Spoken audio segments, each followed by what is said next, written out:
தேவனுடைய பிள்ளைகளுக்கு ஒன்றுமே இல்லை என்று சொல்லும் அளவிற்கு ஒன்றும் இல்லாமல் போவதில்லை.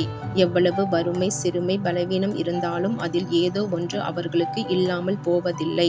இக்கட்டான சூழ்நிலைகளில் இல்லை என்று சொல்லி பழகிய மக்களின் இடையே உள்ளது என்று சொல்லும் தேவ பிள்ளைகளை தேவன் அற்புதமாய் நடத்துகிறார். குறைவுகள், தேவைகள், எதிர்பார்ப்புகள் உண்டாகும் போது உடனே நமது மனதும் கண்களும் நம்மிடம் உள்ளதை சுற்றி பார்க்காமல் வெளியே எங்கு, என்ன, எப்போது, யார் என்று பார்க்க செல்கிறது. ஆனால் ஆண்டவர் நம்மிடம் உள்ளது என்கிறார். அது நாம் தினந்தோறும் பயன்படுத்தும் ஒன்றாக இருந்தது. இப்பொழுது இதை விசுவாசத்தோடும் ஜெபத்தோடும் எடுக்க சொல்கிறார். மோசேயிடம் உன் கையில் என்ன உள்ளது, அதை எடு என்றார். ஆடுகளை மட்டும் மேய்க்கும்படி பயன்படுத்திய வழக்கமான கோலை எடுத்து அற்புதங்களை செய்தான் மோசே.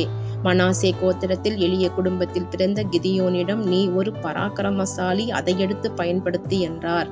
விதவையான தீர்க்கதரிசியின் மனைவியின் வீட்டில் உள்ள கடன் அடைய அவளிடம் உள்ள எண்ணெயை கொண்டு கடனை அடைக்க சொன்னார். ஆண்டவராகிய இயேசு கிறிஸ்து கானாவூர் கல்யாணத்தில் திராட்சரசம் குறைவுபட்ட போது அவர் கண்முன் இருந்த கச்சாடியையும் தண்ணீரையும் எடுத்து பயன்படுத்தினார்.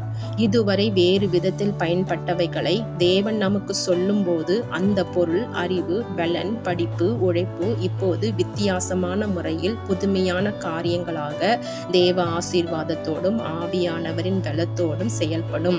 இங்கு பொருட்கள் மட்டும் முக்கியமல்ல, அதை எடுத்து பயன்படுத்த தேவன் சொல்லும் யுக்தி தான் முக்கியம். நம் கையில் நம்மிடம் எத்தனை நாள் எது இருந்தாலும் அது சாதாரணமாக தான் இருந்தது. இப்போது அது அசாதாரணமாக மாறுகிறது. நம்மிடம் உள்ளது தேவனுடையதாக மாறும்போது அது மகிமையாக இருக்கும். மாம்ச பிரகாரமாக ஞானம், அறிவு பயன்படுத்தினால் மிகவும் உழைக்க வேண்டும், அவமானப்படவும், மனிதர்களை நம்பவும், பொய் சொல்லவும் வேண்டும். ஆனாலும் அது வாய்க்காது. உன்னுடையதை எடுத்து தேவனோடு இணைத்து செயல்படு. எந்த மனிதர்களோடும் கூட்டு சேரக்கூடாது. பார்ட்னர்ஷிப் பைபிளில் இருப்பதாக எனக்கு தெரியவில்லை.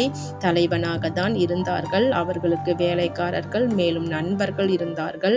அந்த நண்பர்களிடமும் ஒன்று கொடுத்து ஒன்று வாங்கினார்கள். எங்கும் தன்னையும் தன் மனைவி பிள்ளைகளையும் தன் குடும்ப கௌரவத்தையும் விட்டு கொடுக்கவில்லை. இவர்களின் உழைப்பு பிரயாசம் தங்களுக்கும் தன் மனைவி பிள்ளைகளுக்கும் தன் அழைப்புக்கும் உரிமையாக்கினார்கள். அவைகளை தேவனிடம் வாங்கி அசுத்தத்திற்கும் உல்லாசத்திற்கும் பயன்படுத்த ஊரில் திருடர்களாக உலாவி வரவில்லை. ஆபிரகாம், ஈசாக்கு, யாக்கோபு அந்நிய தேசத்தில் குடியிருந்தாலும் அவர்கள் தலைவர்களாகவே இருந்தார்கள். ராஜாக்களும் பொறாமைப்படும் விதத்தில் வாழ்ந்தார்கள். மகா பிரபு என்ற பெயரை எடுத்தார்கள். எந்த ஆண்களிடமும் பெண்களிடமும் கையேந்தி நிற்கவில்லை.